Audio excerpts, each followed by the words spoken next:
Okay, so my name's Anna Allred. I'm doing my storybook retelling activity today, and I'm sharing it with you guys. The book that I chose is Miss Wishy-Washy, and I chose it because it's appropriate for kindergarten. It's very simple sentences to read to them and words that they understand. And, because they're still learning, they've not learned exactly how to read yet, but much less right now. They're just learning letters and sounds. This story uses rhyme, rhythm, and repetition, and that's that type style of learning right now for kindergarten that we're doing. I've actually gotten lucky enough to work in a kindergarten classroom right now. This is my second year being a kindergarten aide, and I absolutely love it. And this is actually I got to do this activity with the kids today.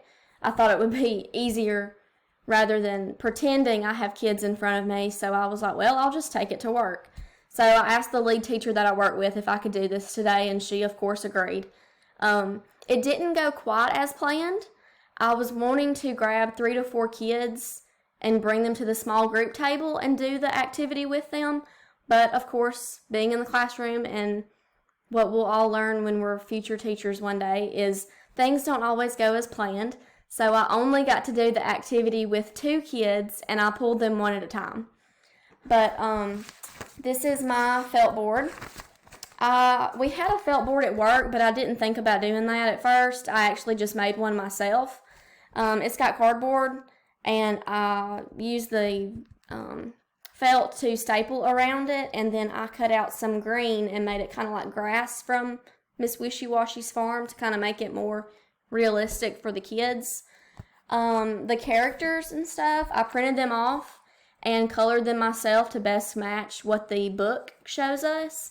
And then I used fabric glue to glue felt on the back and then attached Velcro dots.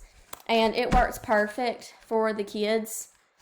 They actually loved this today. I was afraid it was going to be too small for them, but it actually was the perfect size for them to retell the story to me through this activity.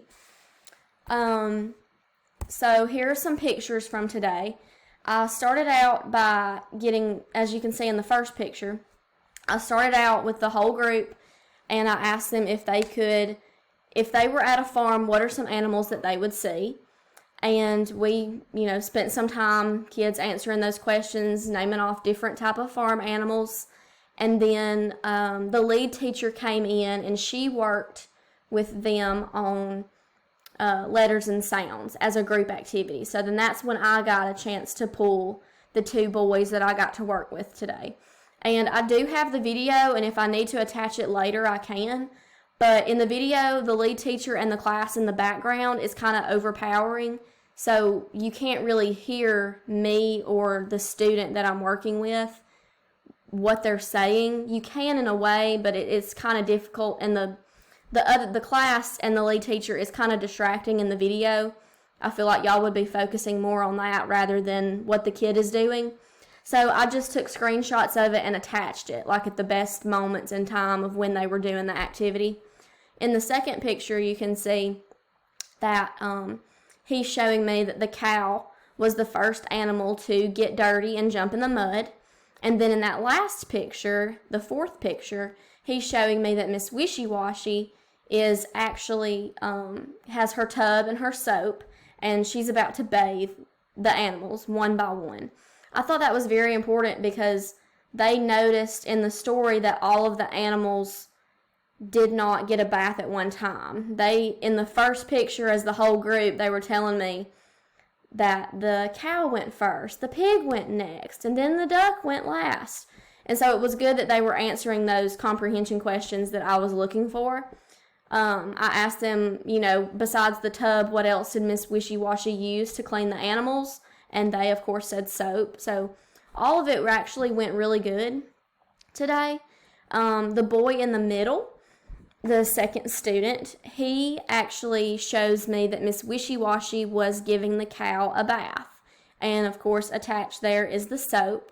And then what he would do is he would move the cow, he would put the pig in there next, he would move the duck, then he would clear the thing and say that, the story ended right there after they go back in the mud. And it went really good with the kids today. So my reasoning behind why this is appropriate is because felt stories usually emphasize sequences and retelling stories in a visual way. And not only is it's set up in a way that's fun for the kids. They're not bored. They're not dreading to do the activity. They actually enjoy it. And, they're putting it on the board one by one, or they're taking it off one by one, or just children's in general are learning how stories work. Sequencing, first, beginning, last. And it actually went good today. I tried to build their vocabulary a little bit too. And I actually enjoyed it, and I think the kids did too. And then the last reason is it's not only educational, but it's also engaging, and they have fun with it. After these boys got done doing the activity with me, I told them, I was like, thank you so much for helping me out.